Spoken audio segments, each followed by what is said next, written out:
ഇപ്പോൾ ചൂടുകാലമാണ്. അപ്പോൾ പാമ്പ് കടി ഏൽക്കുന്ന കേസുകൾ ഒരുപാട് റിപ്പോർട്ട് ചെയ്യുന്നുണ്ട്. പാമ്പ് കടി ഏറ്റാൽ എന്തൊക്കെയാണ് ചെയ്യേണ്ടത്, എന്തൊക്കെയാണ് ചെയ്യരുതാത്തത്? ഞാൻ ഡോക്ടർ സുരഭി, ഈരാറ്റുപേട്ട സൺറൈസ് ഹോസ്പിറ്റലിലെ ജനറൽ മെഡിസിൻ കൺസൾട്ടൻ്റ് ആണ്. ഒന്നാമതായിട്ട് പാനിക് ആവരുത്. കാരണം എപ്പോഴും കടിക്കുന്നത് വിഷപ്പാമ്പ് തന്നെ ആയിരിക്കണമെന്നില്ല. രൂപസാദൃശ്യമുള്ള വിഷമില്ലാത്ത ഒരുപാട് പാമ്പുകളുമുണ്ട്. പിന്നെ ഇനി വിഷമുള്ള പാമ്പാണ് കടിച്ചതെങ്കിൽ പോലും മിക്കവാറും അത് ഡ്രൈ ബൈറ്റ് ആയിരിക്കും. അതായത് പാമ്പ് കടിച്ചെന്നാൽ തന്നെ വിഷം നമ്മുടെ ശരീരത്തിലേക്ക് ഇഞ്ചെക്റ്റ് ചെയ്യപ്പെട്ടിട്ടുണ്ടായിരിക്കത്തില്ല.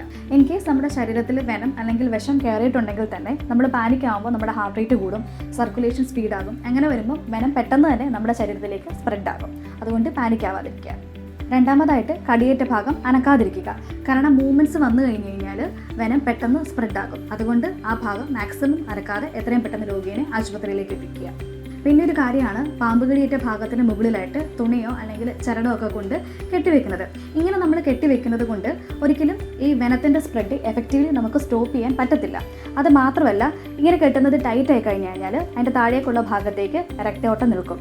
അപ്പോൾ അവിടുത്തെ കോശങ്ങൾ നശിച്ചു പോകും. ഇങ്ങനെ ഈവൻ ചില ആളുകളിൽ കൈയോ കാലോ ഒക്കെ മുറിച്ചു മാറ്റപ്പെടേണ്ട സാഹചര്യങ്ങൾ പോലും ഉണ്ടായിട്ടുണ്ട്. കടിയേറ്റ ഭാഗത്തുള്ള ആഭരണങ്ങൾ, അതായത് ഇപ്പം മോതിരം, വള അല്ലെങ്കിൽ പാദസരം അങ്ങനെയുള്ളതൊക്കെ, അതൊക്കെ ആദ്യമേ തന്നെ റിമൂവ് ചെയ്യുക. കാര്യം എന്താണെന്ന് വെച്ച് കഴിഞ്ഞാൽ കടിയേറ്റ ഭാഗത്ത് പിന്നീട് നീര് വന്ന് വീങ്ങി വരാനൊക്കെ സാധ്യതയുണ്ട്. പിന്നെ കടിയേറ്റ ഭാഗത്ത് ഒന്നും പുരട്ടാതിരിക്കുക. ചില ആളുകൾ മഞ്ഞൾ, പച്ചമരുന്ന് അല്ലെങ്കിൽ എന്തെങ്കിലും ഓയിൻമെൻറ്റ്സ് ഇതൊക്കെ അതിൻ്റെ മുകളിൽ പുരട്ടാറുണ്ട്. അങ്ങനെ ഒന്നും ചെയ്യേണ്ട കാര്യമില്ല. ഈവൻ വാഷ് ചെയ്യാൻ പോലും നമ്മൾ നിൽക്കേണ്ട കാര്യമില്ല. ആ ഭാഗം അനക്കാതെ എത്രയും പെട്ടെന്ന് രോഗിയെ അടുത്തുള്ള ആശുപത്രിയിലേക്ക് എത്തിക്കുക. കടിച്ച പാമ്പിൻ്റെ പിറകെ പോകാതിരിക്കുക.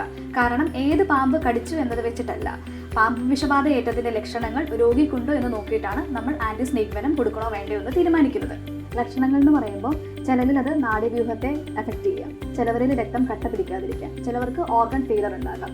ഇതിൽ ഏത് ലക്ഷണങ്ങൾ ഉണ്ടെങ്കിലും പ്രൈമറി ട്രീറ്റ്മെൻറ്റ് എന്ന് പറയുന്നത് ആൻറ്റി സ്നേക്ക് വെനം കൊടുക്കുക എന്നുള്ളതാണ്. അതുകൊണ്ട് തന്നെ ആൻറ്റി സ്നേക്ക് വെനം അവൈലബിൾ ആയിട്ടുള്ള ഒരു ആശുപത്രിയിലേക്ക് എത്രയും പെട്ടെന്ന് രോഗിയെ എത്തിക്കുക. നമ്മുടെ സൺറൈസ് ഹോസ്പിറ്റലിൽ 24/7 ആൻറ്റി സ്നേക്ക് വെനം അവൈലബിൾ ആണ്.